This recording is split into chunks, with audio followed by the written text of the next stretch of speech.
సొరపిట్టు టేస్ట్తో ఉండే శనగల పిట్టు కర్రీ రెసిపీని ఈరోజు మీతో షేర్ చేసుకుంటున్నాను. నమస్తే, నేను Harinmani. Welcome back to my channel Harinmani's kitchen.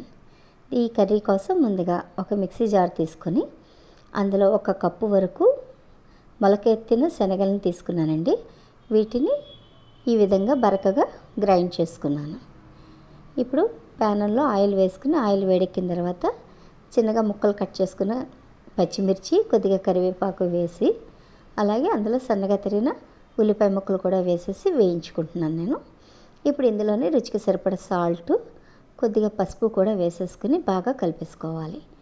ఇప్పుడు దీన్ని స్టవ్ని సిమ్లో పెట్టేసి మూత పెట్టి ఉల్లిపాయలు మగ్గించుకోవాలి. ఓకే అండి, ఉల్లిపాయలు బాగా మగ్గిపోయినాయి చూసారుగా. ఇప్పుడు ఇందులో కూరకు సరిపడ కారం వేసేసుకుంటున్నాను నేను. కారం కూడా పచ్చివాసన పోయే వరకు వేయించిన తర్వాత కొద్దిగా అల్లం వెల్లుల్లి పేస్ట్ కూడా వేసేసుకున్నాను నేను. అల్లం వెల్లుల్లి పేస్ట్ కూడా వేగిపోయింది. ఇప్పుడు ముందుగా మనం మిక్సీ చేసుకుని ఉంచిన శనగల మిశ్రమాన్ని కూడా వేసేసుకోవాలి. ఇప్పుడు దీన్ని బాగా కలిపేసుకొని స్టవ్ని సిమ్లో పెట్టేసుకుని మూత పెట్టి ఉడికించుకోవాలి.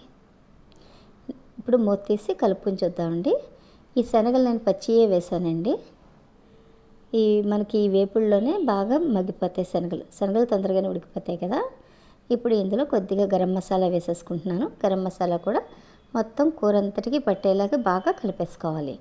అలాగే సన్నగా తరుక్కున్న కొత్తిమీర కూడా వేసేసుకుని దీన్ని కూడా బాగా కలిపేసుకోవాలి. దీన్ని మధ్య మధ్యలో కలుపుకుంటూ ఉండాలండి. స్టవ్ని మాత్రం సిమ్లోనే ఉంచుకోవాలి. మనం శనగలు పచ్చియే వాడుతున్నాం కాబట్టి.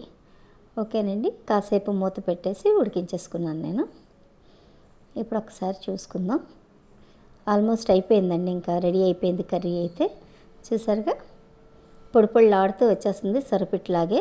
సొరపిట్టు కన్నా కూడా నాకైతే టేస్ట్ చాలా నచ్చిందండి. మనం సొరపిట్టు తిన్నలు ఈ శనగల పిట్టు చేసుకుని తినచ్చు. ఓకే అండి, ఈ రెసిపీ కనుక మీకు నచ్చినట్లయితే మీరు కూడా మీ ఇంట్లో ట్రై చేసి ఎలా ఉందో కామెంట్ చేయండి. నచ్చితే లైక్ చేయండి. అలాగే నా వీడియోని షేర్ చేయండి. మరిన్ని రుచికరమైన వంటల కోసం నా ఛానల్ సబ్స్క్రైబ్ చేసుకుని నోటిఫికేషన్స్ ఆన్లో ఉంచుకోండి. Thanks for watching.